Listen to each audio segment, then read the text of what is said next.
Hello दोस्तों, आपका स्वागत है संपादकीय हिंदी डिक्टेशन में। इसी तरह के डेली नए और सबसे पहले वीडियो के लिए मेरे चैनल को लाइक करें, शेयर करें और सब्सक्राइब करें। बेल आइकन पर क्लिक करें ताकि हमारे वीडियो के नोटिफिकेशन आपको सबसे पहले मिल जाए। डिक्टेशन 5 सेकंड में स्टार्ट होगा। 5, 4, 3, 2, 1, start. कोरोना वायरस से उपजी महामारी कोविड से जूझ रहे देश के सामने ब्लैक फंगस यानी म्यूकोरमाइकोसिस नामक बीमारी ने किस तरह एक नई समस्या खड़ी कर दी है, इसका प्रमाण है एक के बाद एक राज्यों की ओर से उसे महामारी घोषित किया जाना।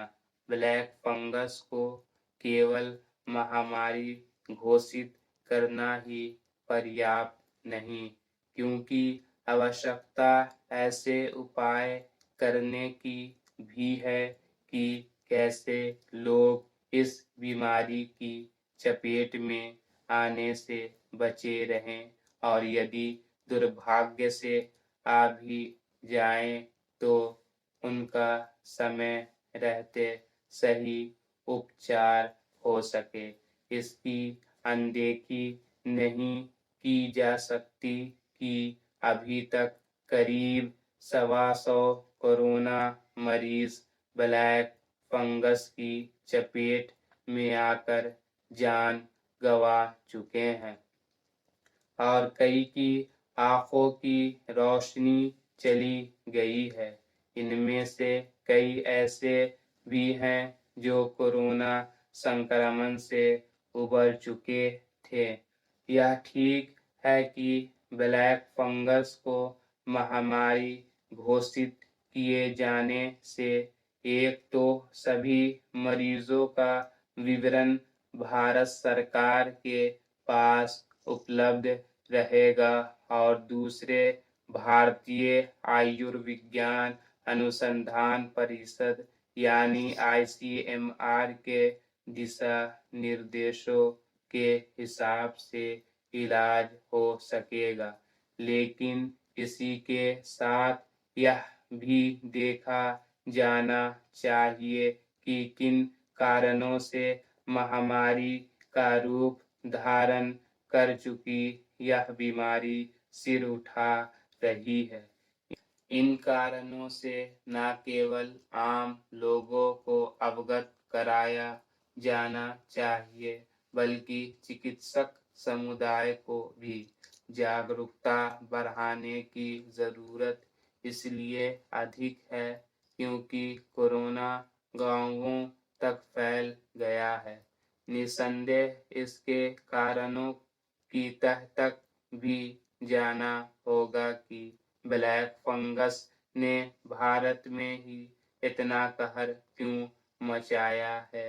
हालांकि यह बीमारी ऐसे कोरोना मरीजों को अपनी चपेट में लेती है जो मधुमेह रोगी होते हैं, और भारत में सबसे अधिक मधुमेह रोगी हैं। लेकिन एक अन्य कारण कोविड के उपचार के दौरान कुछ दवाओं का अनियंत्रित इस्तेमाल भी है। कम से कम अब तो यह सुनिश्चित किया जाए कि चिकित्सक इससे भली तरह अवगत हो जाएं कि कोविड उपचार के दौरान किन दवाओं के इस्तेमाल में बहुत सावधानी बरतनी है। कोरोना मरीजों की जान तो बचानी ही है, लेकिन इस कोशिश में उपचार के दौरान या फिर उसके बाद ऐसी कोई गफलत न होने पाए कि मरीज ब्लैक फंगस की चपेट में आ जाए। यह अच्छा है कि ब्लैक फंगस के उपचार में कारगर दवा की तंगी को देखते हुए कुछ और कंपनियों को उसका उत्पादन करने की मंजूरी दे दी गई है। लेकिन इसी के साथ यह भी सुनिश्चित किया जाना चाहिए कि देश के विभिन्न हिस्सों में यह दवा यथाशीघ्र उपलब्ध भी हो। वास्तव में बात तब बनेगी जब दवा के उत्पादन के साथ उसकी आपूर्ति पर भी प्राथमिकता के आधार पर ध्यान दिया जाएगा। Stop. Thanks for watching. Please like, share or subscribe.